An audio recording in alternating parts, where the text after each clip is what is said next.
Olá, meus irmãos, a graça e a paz de Jesus seja com todos vocês. Graças a Deus, mais uma noite, mais um dia precioso que estamos aqui podendo falar a respeito de Deus e eu creio que vai ser uma bênção. Amém? Graças a Deus, estou muito feliz, muito contente por essa rica oportunidade. Nós já estamos no quarto dia, né? Lembrando, pessoal, que nós estamos falando a respeito deste livro chamado Kryptonita, né? De John Bevere, e tem como título também Como Destruir o que Rouba a Nossa Força, a Sua Força. Então é um livro muito precioso, foi muito bom para a minha casa, para a minha família, né? Eu e minha esposa lemos juntos e tem sido muito edificante cada tópico desse livro, amém? Então eu super indico para vocês, querem crescer em sabedoria, em discernimento, então vai lá no site. Se você quiser que eu mande o link para você, eu mando o link e você adquire esse livro. É muito baratinho. Se não me falha a memória, acho que eu paguei R$23, R$24. Muito baratinho, pessoal. E a riqueza do conteúdo que tem aqui nesse livro vai te ajudar muito a vencer todas as dificuldades, né? A ter um relacionamento mais profundo com Deus. Amém? Então Deus criou o homem, igreja, para sermos íntimos dele. E basta que tenhamos obediência e santidade para ter comunhão com Deus Pai. Amém? Então, quero agradecer a todos vocês que estão entrando, Renata, todos vocês, sejam muito bem-vindos. Mais uma live. Que Deus te abençoe grandemente, que você possa sempre adquirir, né, o conhecimento da palavra, para que vocês sejam fortes no poder de Jesus. Amém? Então, hoje o capítulo tem por título Kryptonita Contagiosa. É uma palavra bastante complexa pelo que nós estamos vivendo hoje. Lembrando que Kryptonita se associa, né, de uma forma simbólica, né, a respeito do pecado, né, comparado a Kryptonita com o pecado. Lembra dos quadrinhos, dos desenhos, né, dos filmes de super-herói e especificamente sobre o Superman, que ele perde a sua força quando ele tem contato com a Kryptonita, né? Então o inimigo, né, o vilão, né, da história, ele sempre utilizava dessa ferramenta para enfraquecer o Superman. Ele usava a Kryptonita. Então qual é a estratégia única, assim se dizendo, a ferramenta única para enfraquecer os filhos de Deus, nós cristãos?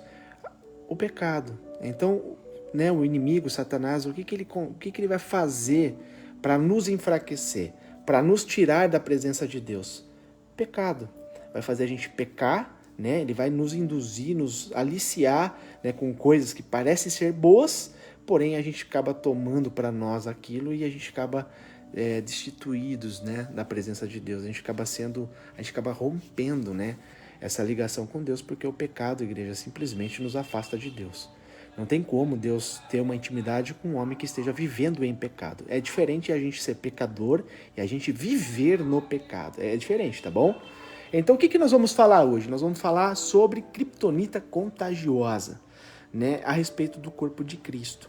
Então o corpo de Cristo, eu até escrevi aqui, é a igreja de Jesus Cristo, igreja. É a igreja, né? A sua noiva amada. Jesus, que é a cabeça deste corpo glorioso, ele deixou para os seus escolhidos, que somos nós. A palavra fala, muitos são chamados, mas poucos são os escolhidos. Ou seja, Deus chama.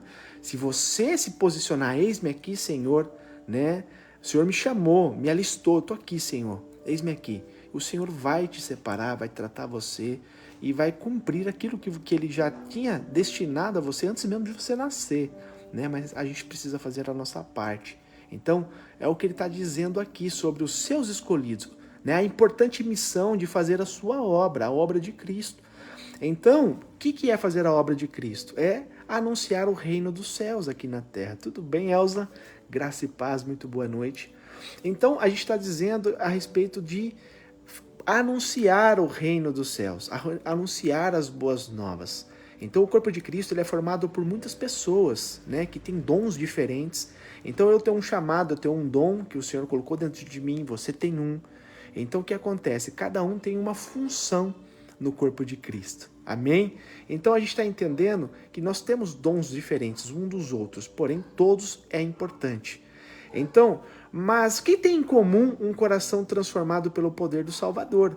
Ou seja, Todos nós, cada um tem um dom diferente ou às vezes similares, porém, né, o poder de Deus transformador é único na vida de cada um de nós. Amém? Né, porque é o Salvador. Jesus Cristo morreu por nós. Ele é o dono da bênção. Ele é o Salvador. Nós somos os chamados, nós somos os escolhidos. Nós somos ali basicamente, né, os favorecidos, assim se dizendo, né, sem merecimento, mas por amor de Deus ele nos resgatou. Então as várias partes deste corpo constituem o quê? A igreja.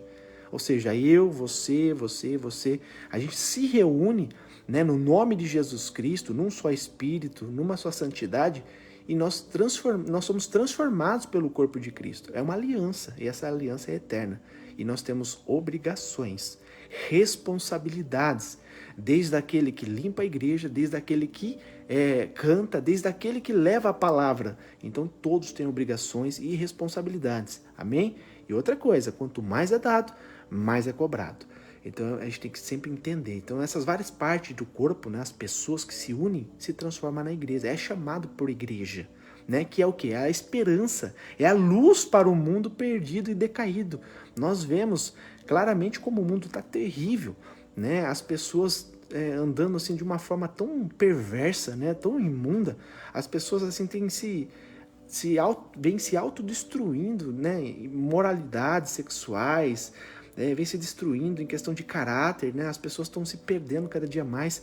Quanto mais distante de Deus o homem fica, igreja, pior ele se torna pior, vai nascendo um pior do que o outro.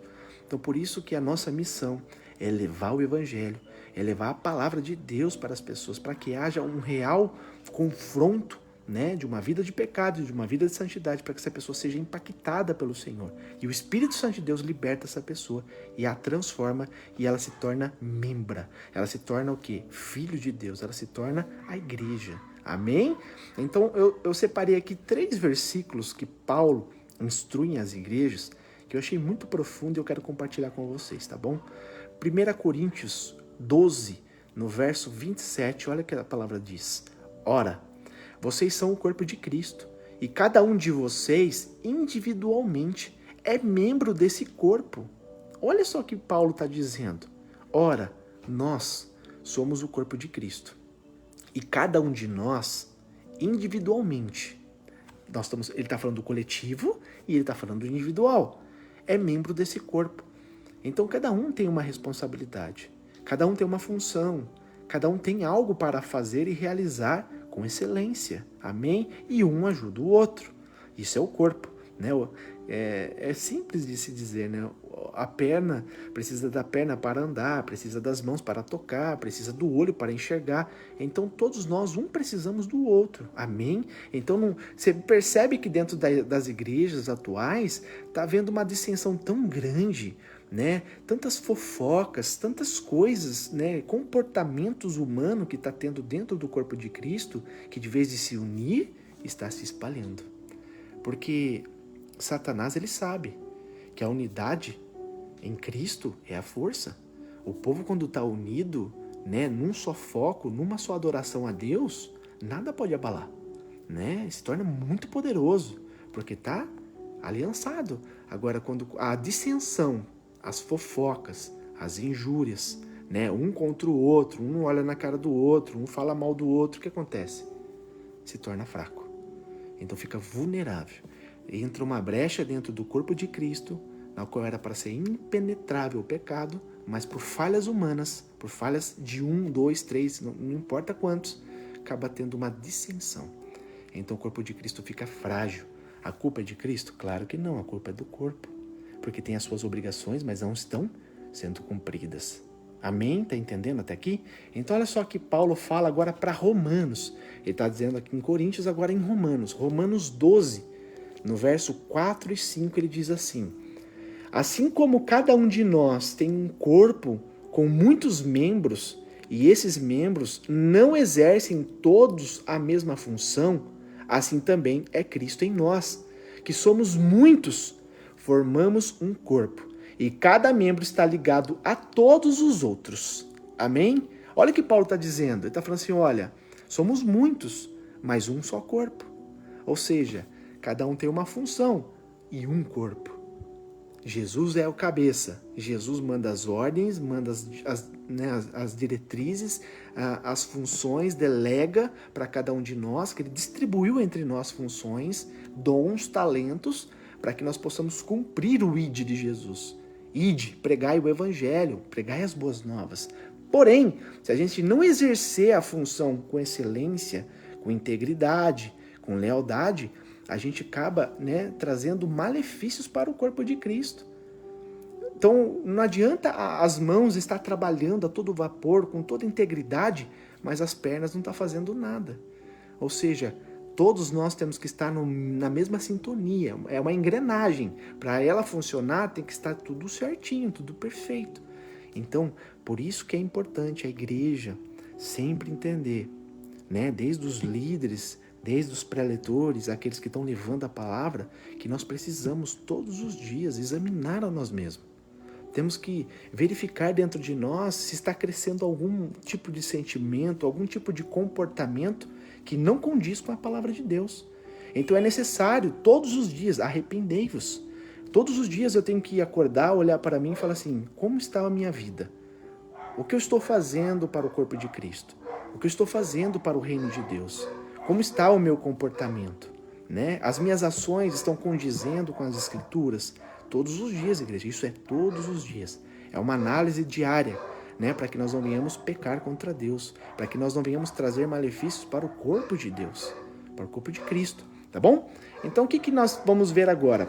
O terceiro versículo aqui, terceira passagem que Paulo escreve agora para Colossenses, Grava aí na tua Bíblia, Colossenses capítulo 1, a partir do verso 24. Olha o que Paulo está dizendo. Agora me alegro em meus sofrimentos por vocês e completo no meu corpo o que resta das aflições de Cristo em favor do seu corpo, que é a igreja. Deixa eu te falar uma coisa. Para Deus, o maior é o menor. Para Deus, o rico é o pobre. Para Deus, o sábio é o mais humilde. Por que a palavra é contrária ao mundo? Por que a palavra de Deus não segue os padrões do mundo? Por que a palavra de Deus não segue a lógica humana? Porque nosso Deus não é humano. Amém? A Bíblia inteira, igreja, ela foi inspirada pelo Espírito de Deus. Homens e mulheres que fizeram uma passagem aqui na Terra de obediência, de integridade, de santidade, que o Espírito de Deus operou neles para testificar uma palavra para todos nós hoje. Então hoje nós temos aqui histórias, crônicas, coisas reais que aconteceu, que a gente pode trazer para o entendimento, trazer para que seja um espelho, para que seja um norte, um norteio, para que a gente possa, vencer na vida e agir conforme a palavra de Deus, para que sejamos aprovados por Deus. Então o que Paulo está dizendo? Agora eu me alegro em meus sofrimentos. Você consegue dizer, eu me alegro na minha tristeza? Eu me alegro no meu sofrimento? Eu alegro na minha dor? Quem quer sofrer? Quem quer passar por sofrimento? Só quem está aliançado com Cristo. Só quem tem a certeza do resultado final do sofrimento. Porque Jesus falou, aqueles que sofrem por amor a mim, também participarão da minha glória. Ou seja, tudo que você passa aqui nessa terra, de sofrimento, de dor, de perseguição, de calúnia, de fome, de enfermidade, tudo isso não se compara com aquilo que há de ser revelado naquele grande dia, que é o dia do Senhor. Ou seja, não haverá mais tristeza, não haverá mais dor, não haverá mais choro, não haverá mais necessidade de coisa alguma. Por quê? Porque todas essas coisas já se passaram. E eis que agora se fez tudo novo em Cristo Jesus. Então, quem realmente está vivendo o Evangelho, quem realmente está praticando a palavra de Deus, quem realmente está sendo íntegro à palavra de Deus, vivendo conforme o Senhor ordenou a gente viver, pode ter essa certeza que Paulo também tinha. Eu alegro-me no meu sofrimento, ou seja, estou passando tristeza, estou passando dores, estou sofrendo, está sendo dolorido, está sendo massacrante. Glórias a Deus, pois eu sei em quem eu tenho crido, eu sei que as promessas de Deus estão válidas e são fiéis e vão ser cumpridas todas. Basta eu simplesmente ficar em posicionamento. Pode passar céu e terra, mas as palavras de Deus não hão de passar. Tudo o que Ele prometeu, Ele cumprirá, porque Deus não mente e Deus não se arrepende. Nós somos mentirosos, nós nos arrependemos, nós somos fracos, nós somos vulneráveis. Deus não. Deus, ele é imutável. E a palavra de Deus, ela é poderosa. Todas as coisas foram criadas pela palavra dele. Então, quem somos nós? Né? Quem somos nós para questionar um Deus tão fiel, um Deus tão grandioso? Quem somos nós para dizer se é certo ou errado o que ele faz conosco? Então, igreja, o que nós temos que ter de comportamento? Nós temos que entender que nós vivemos em comunidade. Nós temos que entender que nós somos, né, em unidade que se chama corpo de Cristo, e que o segundo maior mandamento que Jesus ordenou, amar uns aos outros, como eu amei a igreja. Ele se entregou pela igreja. Qual o segundo mandamento? Ame o teu próximo como a ti mesmo. Isso ele ordenou. E ele vai acrescentando sempre isso. Então, se eu não consigo amar o meu próximo, que eu enxergo, que está do meu lado, que eu posso tocar, que eu posso ver todos os dias, né? Como que eu posso dizer que eu amo a Deus, então? Se eu não consigo nem amar essa pessoa que está do meu lado, que é física. Como posso afirmar que eu amo a Deus, que é um ser invisível? É contraditório, não é verdade? Então, por isso que Jesus está dizendo, nós temos que entender que nós fomos chamados para aprendermos o amor de Cristo. Porque o amor de Cristo, ele excede todo esse amor que nós conhecemos aqui no mundo. O amor de Cristo é muito mais profundo do que esse amor que nós conhecemos, que muitas das vezes é superficial. Entende, igreja? Então, o que nós temos que entender no nosso coração é o que Jesus ensinou para Pedro. Pedro andou 3 anos e meio do lado de Jesus Cristo e ele ainda não tinha aprendido o amor que Jesus tinha ensinado. Jesus começou a unir o corpo. Jesus começou a separar os discípulos. E ele escolheu os piores. O pescador, o cobrador de impostos. Ele foi escolhendo. Ele não se importou se era uma pessoa douta, se era uma pessoa totalmente entendida, conhecedora, né, dos mandamentos, da Torá. Não. Ele foi separando pessoas que ainda não tinham nem estudo, não sabia nem ler e escrever. Pedro. Então o que Jesus fez? Ele foi unindo o corpo. E ele ensinou a palavra. E eles foram praticantes da palavra. Porém, estavam exercendo continuamente aquilo e sendo aprimorados. Então Pedro um dia chegou e falou para Jesus, Jesus, por ti eu entrego a minha vida. Eu morro em teu lugar. As intenções de Pedro eram louváveis. E ele não estava falando mentira. Era verdade. Era verdade o que estava saindo da boca dele. Saía do coração. Porém, ele ainda não tinha a maturidade. Por isso que é muito importante, igreja. É muito importante o processo de Deus na nossa vida. Deus sabe de todas as coisas. Ele sabe de como que está, né, o nosso coração, os nossos alicerces. Ele sabe. Por isso que nós não temos que questionar a Deus por qualquer coisa que a gente passa. A gente tem que agradecer, falar, Senhor, eis-me aqui. Eu não estou entendendo o propósito, mas eis-me aqui, Senhor Deus, faz a tua vontade, porque eu sei que a tua vontade é boa, perfeita e agradável. Eu não entendo todas as coisas, mas tu entendes. E Pedro foi passando o processo, mesmo ele dizendo que morreria pelo Senhor. E Pedro, mal sabia o que ele estava dizendo no mundo espiritual a respeito do amor de Cristo. E Jesus falou para Pedro, Pedro, aí você vai entender ainda o que é o amor. E quando Jesus morreu, né, ele ressuscitou. Depois daquele encontro lá na praia, né, que Pedro voltou para as velhas práticas, voltou a pescar. E Jesus não falou para ele fazer isso, para ele pescar almas, não peixes. Por que ele voltou a pescar peixes? Porque ele ainda não tinha entendido o propósito da vida dele, o amor de Cristo pela humanidade. Então, quando ele estava voltando, Jesus ali estava pronto, esperando por eles. E ele se ausentou um período ali com Pedro e falou, Pedro, tu me amas? Por 3 vezes. O que ele queria dizer para Pedro? Pedro, entenda que tipo de amor eu estou praticando com você, que tipo de amor eu estou te ensinando. É o amor agapau, é o amor incondicional, é um amor que dá a sua própria vida pelos outros. Não importa se merece ou não, entrega, porque é melhor servir do que ser servido. Igreja, quando a gente começa a entender o real propósito do Evangelho, o real propósito do que é servir a Deus, é servir a Deus. E servir a Deus é servir as pessoas. Porque as pessoas pertencem a Deus. Jesus, né, se esvaziou de toda a glória, de todo o esplendor, de toda a sua majestade. Para pensar, um Deus todo-poderoso, Jesus Cristo. Ele de Criador, ele se diminuiu para poder caber dentro de um corpo como o meu, o seu. Ele se diminuiu. Ele se absteve, ele basicamente, né, tirou dele mesmo a onisciência, a onipresença, a onipotência. Ele não tinha esses poderes. Ele foi totalmente conduzido pelo Espírito de Deus, como eu e você somos hoje, pela graça. Você está entendendo? Você está entendendo o poder, como a gente disse, né, antes de ontem, se não me falha a memória, da natureza divina? A natureza divina foi compartilhada conosco por causa de Jesus Cristo. Então, quando Deus olha para mim, olha para você, olha para o corpo, por que nós não somos fulminados se nós somos tão pecadores? Porque existe o sangue de Jesus que foi aspergido em mim e em você. É por isso que nós não somos fulminados, pelo sangue de Jesus Cristo, que nos cobre, que nos perdoa. Mas há uma real necessidade, uma urgência no corpo de Cristo de nos arrependermos, de olhar o que nós estamos fazendo, né, de uma forma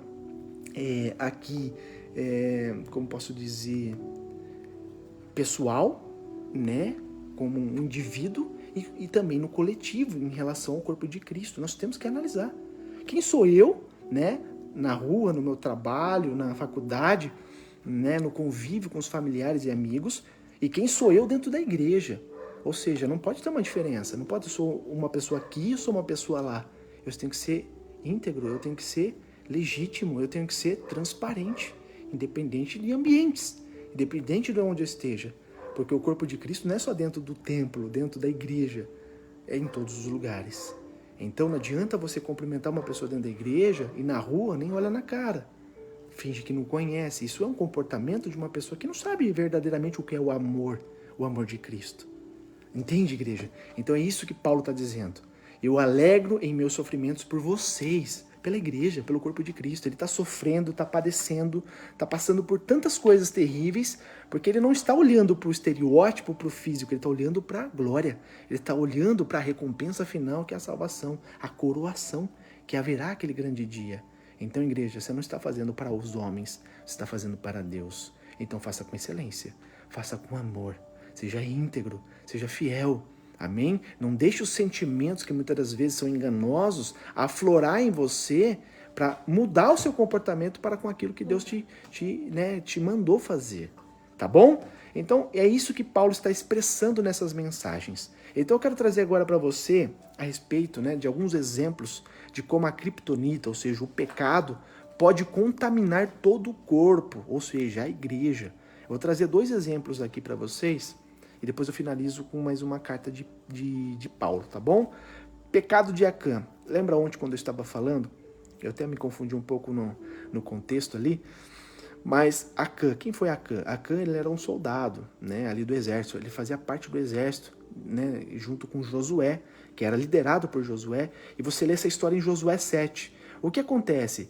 Josué, junto com o povo de Deus, né, estavam ali para a conquista, e a gente vê uma conquista extraordinária, que são os muros de Jericó que foram rompidos, caiu o muro de Jericó sem eles puserem a mão, né? A gente vê a ordem de Deus, o poder de Deus, onde eles deram ali as 7 voltas sobre os muros. Você imagina, né, muros gigantescos, e eram 2, tinha o primeiro, o frontal, e tinha mais um atrás, então era intransponível, não tinha como entrar naquele reino, e Deus falou: faça isso, e ele obedeceu, né? O exército não questionou Josué, confiou que ele estava sendo direcionado por Deus. E foi o que aconteceu. Os muros de Jericó caíram e eles, né, se apoderaram ali daquele reino. E Deus deixou uma ordem muito clara, que não era para eles pegarem despojos algum, nada que era contaminado a ídolos, essas coisas, né? Deus falou: não pegue. E tinha um rapazinho lá chamado Acã. O que ele fez? Ele desobedeceu. Ele pegou ouro, prata, e ele escondeu e levou para a tua tenda no acampamento e enterrou embaixo da tenda, né? Aqueles despojos que Deus falou que não era para pegar. E o que acontece? Quando eles foram agora foram destruir uma cidade chamada Ai, que era uma cidade muito pequena, Josué não levou todos os seus soldados, levou cerca de 3.000 soldados só. E falou assim: como é pequeno, a gente destrói com poucos homens, porque Deus está conosco, o fundamento é Deus. E foram com toda a fé, porque sabia da vitória, como Deus já estava procedendo com eles. E quando eles chegaram lá para destruir Ai, o que acontece? Eles foram derrotados. 36 homens perderam sua vida por causa da desobediência de um único homem. Você vê como é importante todos nós estarmos em sincronia, todos nós estarmos em santidade, em obediência, porque não só nós pagamos preço, mas o corpo de Cristo inteiro paga o preço. Então, quando Josué ali, o exército voltou, o exército chegou até a presença de Josué e falou assim: a gente perdeu, a gente teve que correr, senão todos iam morrer. Josué rasgou as suas vestes, né, como ali, né, algo cultural deles, quando perdia. Ele rasgou e se prostrou diante de Deus e falou: por que, Senhor? Se o Senhor nos prometeu a vitória, por que que nós perdemos? Eu não estou entendendo. Aí Deus trouxe a revelação para Josué, porque tem um fulano, um ciclano aí, que desobedeceu, que pecou, que fez o que eu não tinha ordenado. Então ali a gente vê o processo para encontrar essa pessoa e Deus leva, né? Vai conduzindo ali Josué até a tenda de Acã. E ali eles desenterraram ali e viram que Acã tinha roubado, tinha pego algo que não era para pegar. E depois eles foram executados. E depois a gente vê Deus, né, restituindo de novo e voltando com o processo. O que eu quero dizer para vocês, igreja? Nós temos responsabilidades, nós temos obrigações. Nosso comportamento influencia na massa, influencia no corpo. Amém? Se o pé está chutando a parede, o corpo todo vai sofrer. Se a mão está apertando o espinho, o corpo todo vai sofrer. Isso é em relação ao pecado. Não adianta. Se o corpo não estiver totalmente alinhado, tudo bem, Maria? Boa noite. Tudo bem, Tainã? Graça e paz. Então nós estamos falando hoje a respeito, né, do livro Kryptonita, e o título é Kryptonita Contagiosa. Então nós estamos entendendo, igreja, que nós temos obrigações, tanto no pessoal, né, no singular, quanto no coletivo, corpo de Cristo.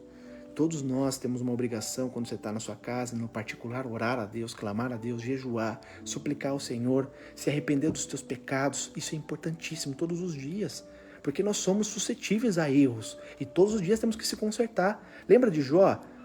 Jó, mesmo sem saber se os filhos pecavam, o que ele fazia todos os dias depois de uma festa? E ele ia lá, sacrificava animais ao Senhor, se possível os filhos tivessem pecado. Esse é o zelo. Ele tinha um zelo de manter o que? A santidade da sua casa. Isso é louvável. Isso Deus se agradava. Por isso que Deus falou que Jó era um homem íntegro, temente ao Senhor, que se desviava do mal. Foi um exemplo para a humanidade, né? Então o que acontece? Nós temos obrigações, é importante entender isso. E o segundo, para terminar aqui, a gente fala sobre Davi.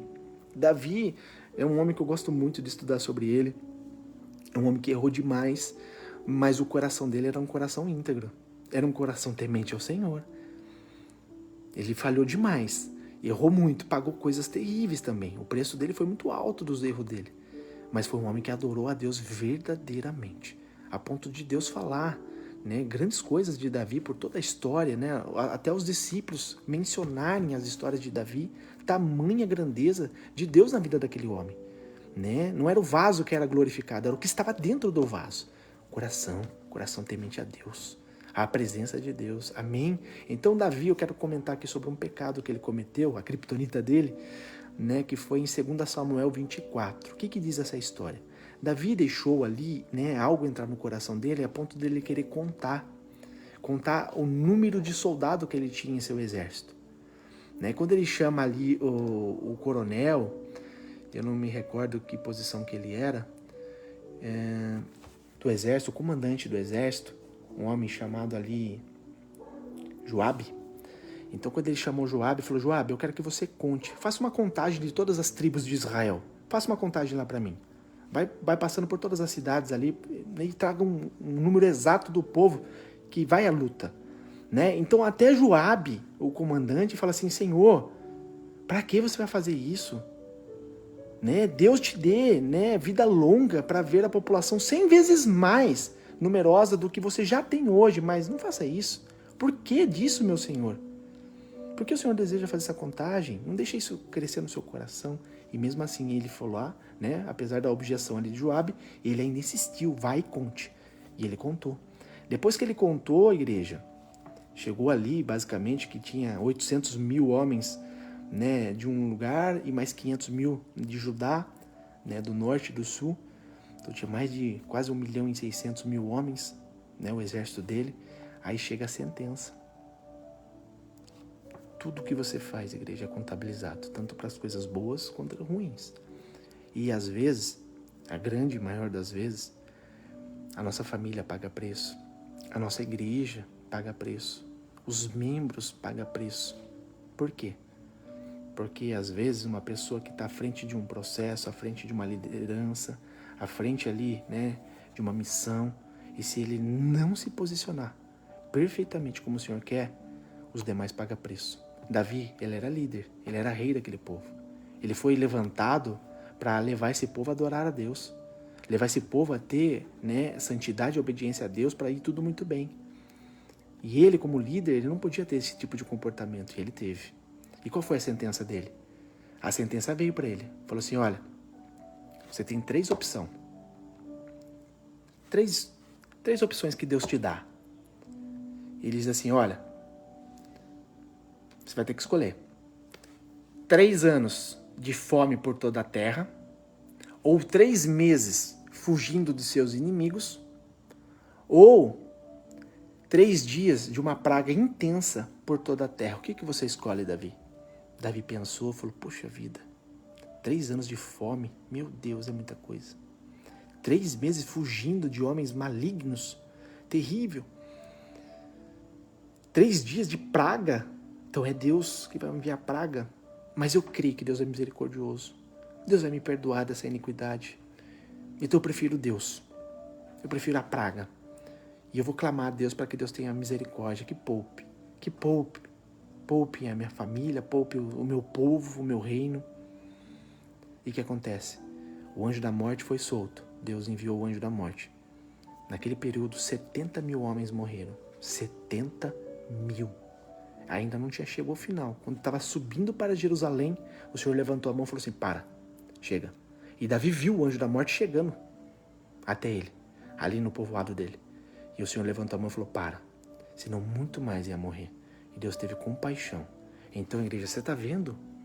Você está vendo a consequência do pecado no coletivo? Às vezes um líder é em todo o sentido que eu falo, um pai de família, uma mãe, um evangelista, um missionário, um pastor, ou você que tem um amor, tem, né, aquela chama acesa no coração de falar de Deus, reúne os seus amigos. Se você não estiver totalmente aliançado, alicerçado com Cristo, se você não tiver, né, diligência, não tiver responsabilidade com o que você está fazendo, através daquilo que Deus depositou em você, não só você sofre, mas todos que estão à tua volta sofrem juntos. Você está entendendo? Então, é muito importante a gente ter um comportamento digno da palavra de Deus. Santidade, obediência, arrependei-vos. Jesus sempre dizia, arrependei-vos. João Batista, preanunciando Jesus, arrependei-vos. A gente tem que viver de uma forma digna, de uma forma santa. Você está entendendo, compreendendo? Aí tem que bater muito nessa tecla, igreja, porque se não confrontar a gente não vai ter um estilo de vida que agrada a Deus, né? Não é só amor, não é só paz, não, é obediência também.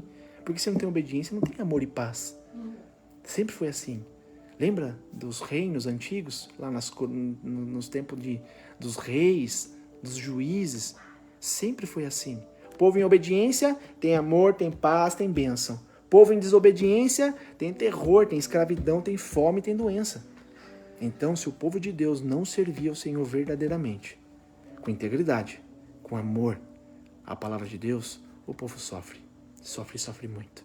Para aprender do jeito que tem que andar. Não é porque Deus é malvado, que gosta de castigar, não. Porque as nossas obras, as nossas atitudes, os nossos comportamentos têm uma reação. E Deus, ele é justo. Ele é amor, mas ele também é justo. Então ele não pode deixar de ser injusto com uma pessoa para ser, né, favorecer você. Então ele é justo com todos. A balança é assim, ó, retinha. Amém? Então nós temos que ter, cuidado. Então, igreja, só para terminar, eu vou deixar um convite para você, tá bom? Eu quero que você leia 1 Coríntios de número 5. Eu não quero estender muito para não ficar muito longo aqui, então eu quero que, em nome de Jesus, com todo carinho, leia 1 Coríntios 5, o que Paulo diz nessa carta, tá bom? Ele fala ali sobre um homem que teve imoralidade sexual, ele teve uma relação com a sua madrasta, e olha a exortação que ele teve com a igreja. Ei, não pode fazer vista grossa, não pode ser omisso, não, só porque o homem tem dinheiro, só porque o homem tem influência, ou seja lá o que for, quem é esse homem. Eu quero que vocês, né, em nome de Jesus Cristo, tenham correção.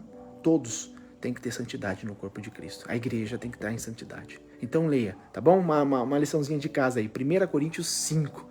Leia e amanhã a gente volta a conversar sobre o próximo capítulo, tá bom? Foi uma palavra abençoada? Amém? Você entendeu, compreendeu? Então, guarda no coração. Leva para a mente, reflita, né? Medite nela hoje, amanhã. E à noite nós estaremos conversando mais um pouco sobre um outro tópico que vai nos abençoar para que nós sejamos sempre obedientes, sempre vivendo uma forma santa para que Deus se agrade de nós e através de nós possamos transmitir as boas novas para todas as pessoas que estão perecendo, tá bom? Vamos orar? Pai, muito obrigado, Senhor. Muito obrigado pelas palavras de hoje, porque não tem coisa mais preciosa do que ouvir e ouvir a palavra de Deus. A palavra de Deus que nós crescemos e somos fortalecidos, né, e aprendemos a ouvir e ouvir a palavra de Deus, Pai. E hoje foi aqui aplicado aos nossos corações, Pai, o estilo de vida que nós temos que, né, andar, caminhar, a maneira que temos que se expressar, se comunicar, né, agir, o tipo de comportamento que nós temos que ter, Senhor, para agradar ao Senhor, para transmitir para os demais, Pai, uma vida de santidade, uma vida de obediência, de reverência à Tua santa palavra, Pai. Tu és um Deus tão maravilhoso, tão cuidadoso, Pai, tão zeloso com Tua palavra, Pai. Importa também que nós tenhamos, Pai, esse senso, Pai, né, de responsabilidade de viver conformes à Tua palavra. Pai, abençoa cada um dos meus irmãos, Pai, que é o corpo de Cristo que está ouvindo essa mensagem de hoje e que todos nós, Pai, possamos nos arrepender de todo mau comportamento, de todo mau pensamento, má conduta, seja lá o que for, Pai, que queira, Senhor Deus, Pai, interferir no nosso relacionamento com o Senhor, que queira, Senhor Deus, corromper a nossa santidade, corromper o nosso caráter, seja desfeito em nome de Jesus Cristo, Pai. E que todos, Pai, na mesma fé, Senhor Deus, que todos na mesma santidade, que todos no corpo de Cristo unido, Pai, amando uns aos outros, ajudando uns aos outros, Pai, para que o corpo de Cristo cresça e as pessoas possam ser salvas, Pai, pois essa é a missão do Evangelho, salvar almas desse mundo, Senhor, que está, Senhor, decaindo cada vez mais, pervertendo cada dia mais, corrompendo as pessoas cada dia mais, e nós, Pai, temos que ser a luz deste mundo, o sal dessa terra, Pai, e transmitir as boas novas, Senhor, com excelência, com integridade, Pai, e o Teu nome seja glorificado em nós, por nós, para todos sempre, em nome do Pai, do Filho e do Espírito Santo de Deus. Amém? Que Deus te abençoe, que Deus te ilumine. Tenha uma boa noite, um bom dia de trabalho amanhã. E não se esqueça, amanhã a partir das 19 horas estamos entrando no 5º capítulo do livro Kryptonita, tá bom? Então, é uma dica para você, compre esse livro, é muito bom, John Bevere. Vai influenciar demais, né, a sua percepção da palavra de Deus, vai te ajudar muito, né, de como você enxerga a vida. Então vale a pena, é baratinho, tá bom? Se quiser ajuda do link eu mando para você do lugar confiável, vai ser bênção na sua vida. Que Deus te abençoe e uma boa noite.